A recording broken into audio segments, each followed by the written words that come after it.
Dear student, आप सभी का इस सेशन में मैं वेलकम कर रहा हूं। आज के सेशन का जो क्वेश्चन है वह इस प्रकार है कि अमोनियम हाइड्रोक्साइड एवं HCl की उदासीनीकरण उष्मा का मान क्या होगा। फर्स्ट ऑप्शन है 13.7 किलो कैलोरी।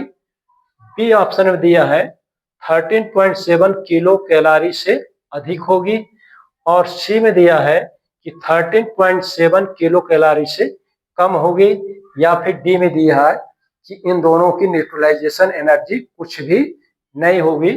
तो इस तरह के क्वेश्चन का जो संबंध है वह है एसिड बेस थ्योरी, जब पढ़े होंगे आपको साम्य अवस्था में पढ़े होंगे तो, या फिर थर्मोडायनेमिक्स में भी ये इस प्रकार का क्वेश्चन होता है। तो ये न्यूट्रलाइजेशन एनर्जी उदासीनीकरण उष्मा से रिलेटेड है। तो पहले तो मैं आपको उदासीनीकरण उष्मा होती क्या है उसको बताता हूं कि जब वन मोल एसिड की अभिक्रिया 1 मोल क्षार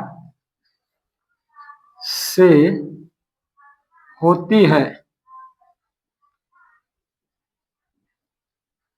तब 1 मोल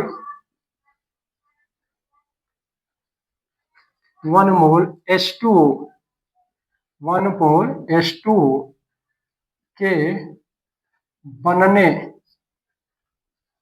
पर उत्सर्जित, ये जो उष्मा होती है उत्सर्जित होती है, उत्सर्जित उष्मा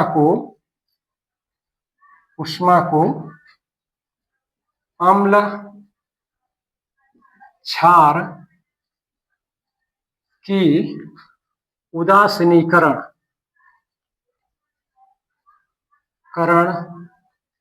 उष्मा कहा जाता है। तो जब एसिड और बेस आपस में रिएक्शन करते हैं तब न्यूट्रलाइजेशन की क्रिया होती है। इस क्रिया को बोलते हैं उदासीनी अभिक्रिया। और उदासीनीकरण क्रिया में क्या बनता है, वाटर बनता है। तो वाटर 1 मोल ऑफ वाटर, अगर 1 मोल ऑफ एसिड और 1 मोल ऑफ बेस से 1 मोल ऑफ वाटर बन रहा है, तो इसके बनने के दौरान 1 मोल ऑफ वाटर बनने के दौरान जो उस ऊर्जा उत्सर्जित होती है, उष्मा ऊर्जा जो उत्सर्जित होती है, उसी को बोलते हैं उदासीनीकरण उष्मा। तो यहां पर दिया है सॉल्यूशन, ये केवल मैथमेटिक्स पे इसका कोई संबंध नहीं है। यहां पर फर्स्ट है जब स्ट्रांग एसिड और स्ट्रांग बेस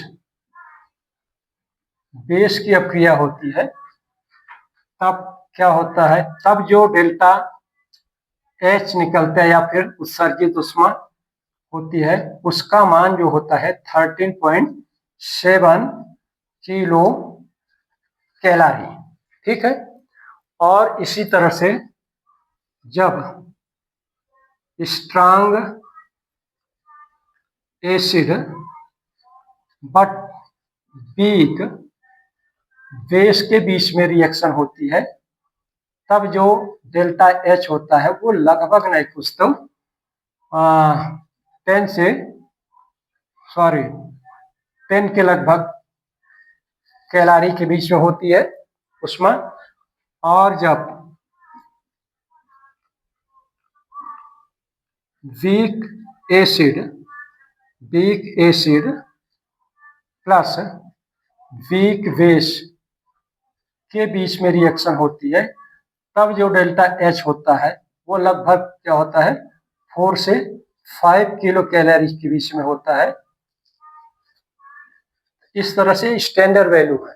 तो यहाँ पर क्या है, सोडियम अमोनियम हाइड्रोक्साइड और HCl की रिएक्शन हो रहे हैं अमोनियम हाइड्रोक्साइड प्लस HCl की अभिक्रिया से क्या बनेगा, अमोनियम क्लोराइड साल्ट प्लस का H2O। ठीक है, यहाँ 1 मोल अमोनियम हाइड्रोक्साइड लिया गया है और 1 मोल HCl भी है और यहाँ पर 1 मोल वाटर बन रहा है। तो इस तरह से जो ऊष्मा निकलेगी डेल्टा एच का मान क्या होगा, 13.7 कैलोरी होगी। तो ये थ्योरी बेस्ड क्वेश्चन था और इसका आंसर कितना आएगा, 13.7 किलो कैलोरी के बराबर होगा। ये हो जाएगा, इससे कम नहीं, इससे अधिक भी नहीं, और ये तो कहीं से कोई आंसर होता ही नहीं। तो जो आंसर आएगा डियर स्टूडेंट 13.7 होगा। तो नेक्स्ट वीडियो में आप सभी के लिए एक नए क्वेश्चन के आंसर के साथ इंटरेक्ट करूंगा। धन्यवाद।